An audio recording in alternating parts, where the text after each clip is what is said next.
অনেকের বউ ছেড়ে চলে গিয়েছে, অনেকের এখান থেকে আমরা বাড়িতে ঢুকতে পারছি না। আমরা বিয়ে করছি রিলেশন করে, এটার অভিযোগের কারণে আমার হাজবেন্ডের চাকরি চলে গেছে। আমরা সাগর পরিমাণ কষ্টের মাঝখানে আছি। আমাদেরকে নির্বাহী আদেশে সকলকে পুনর্বহাল করা হোক।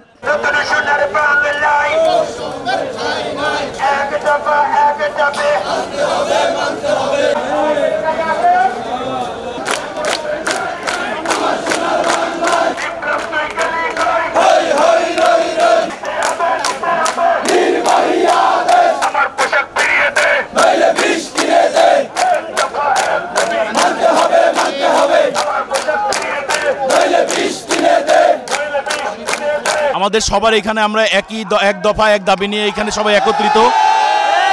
আমাদের দাবি যে বিগত 15 বছরের মধ্যে সবাইকে ফৌজদারি ও বিভিন্ন বিভাগীয় মামলায় যাদেরকে চাকরিচ্যুত করা হয়েছে, সেজন্য যাতে আমরা আমাদের সবাইকে এক দফা এক দাবি যাতে আমাদের নির্বাহী আদেশের সহিত আমাদেরকে পুনরায় চাকরিতে বহাল করা হয়। আমাদের যত প্রকার চাকরিচ্যুত সবাই রয়েছেন সবাইকে যেন নির্বাহী আদেশে পরিপূর্ণভাবে সকল সুযোগ সুবিধা সহ আমাদেরকে আমাদের ডিপার্টমেন্টে যেন আমাদেরকে পুনরায় বহাল করা হয়, এই দাবি নিয়ে আমরা এখানে রয়েছি। নিজেদের শহরে নিজেদের জেলায় আমরা নিজেদেরকে কখনো মুখ দেখাতে পারি না।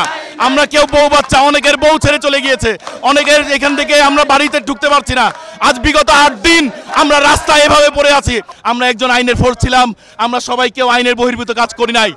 তার কারণে আমরা চাই আমাদের সকল প্রকার সুযোগ সুবিধা, সিনিয়রিটি ও আমাদেরকে সকল প্রকারভাবে যে বাণিজ্য থেকে হয়রানি করা হয়েছে প্রত্যেকটার থেকে ফেরত নিয়ে এসে সকল প্রকার ফৌজদারি ও ডিপার্টমেন্টাল মামলা থেকে মুক্ত করে সব দিক থেকে নির্বাহী আদেশ দিয়ে সবাইকে যেন চাকরিতে বহাল করা হয়। পুলিশ বাহিনীর সকল শর্ত পূরণ করে 6 মাস প্রশিক্ষণ গ্রহণ করে পুলিশ বাহিনীতে যোগদান করেছি।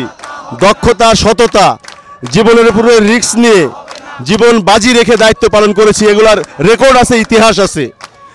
অথচ আমাদের এই দেশপ্রেম, এই অন্যায়ের প্রতি ভালোবাসা, এই অন্যায়কে প্রশ্রয় না দেওয়া, এই অন্যায়ের প্রতি প্রতিবাদ করা, প্রতিরোধ করাকে কেন্দ্র করে আমাদের ঊর্ধ্বতন কর্মকর্তারা রাজনৈতিক উদ্দেশ্য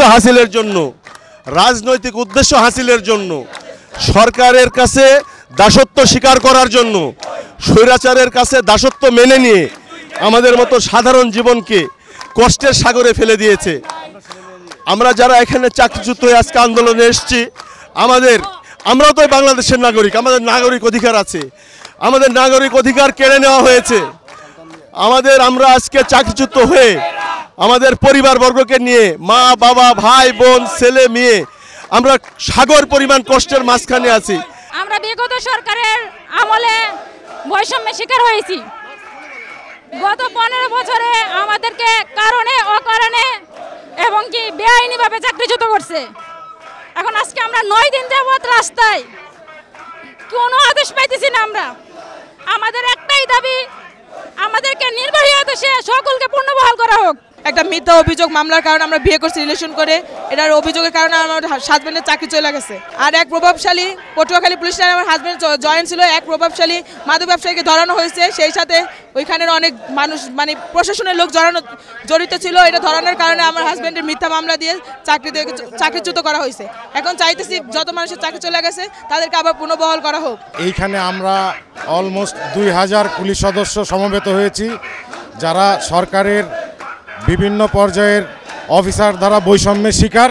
তারা সবাই বিনা কারণে অকারণে চাকরিচ্যুত হয়েছেন।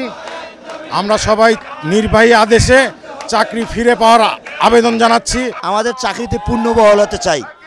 আর অনেক লোক মিথ্যা মামলা, মিথ্যা অভিযোগ দিয়ে আমাদেরকে চক্রান্তমূলকভাবে এই মিথ্যা অভিযোগ দিয়ে চাকরিচ্যুত করেছে। এবং যদি তদন্তের কথা বলা হয়, তারা সঠিক তদন্ত না করে মিথ্যা তদন্ত, তারা গুছিয়ে মুছিয়ে তাদের কাগজ তৈরি করে চাকরিচ্যুত করে। আমি রাষ্ট্রপতির বাসভবনে ছিলাম, বঙ্গভবনে ছিলাম, ওখানে এক নায়ক আমার নামে মিথ্যা অভিযোগ দিয়ে আমার চাকরিটা খেয়ে ফেলে। আমি বলছি যে মিথ্যা অভিযোগ দিয়ে লাভ নেই, আল্লাহ তো একজন আছে। কিন্তু আমি আল্লাহর উপর বিশ্বাস করেছিলাম যে আমার চাকরিটা মনে হয় ফিরে আসবে, কিন্তু না, ওরা অবৈধভাবে অবৈধ লিখিত দিয়ে আমার চাকরিটা খেয়ে ফেলে। ভাই, আমার পোশাক ফিরিয়ে দে।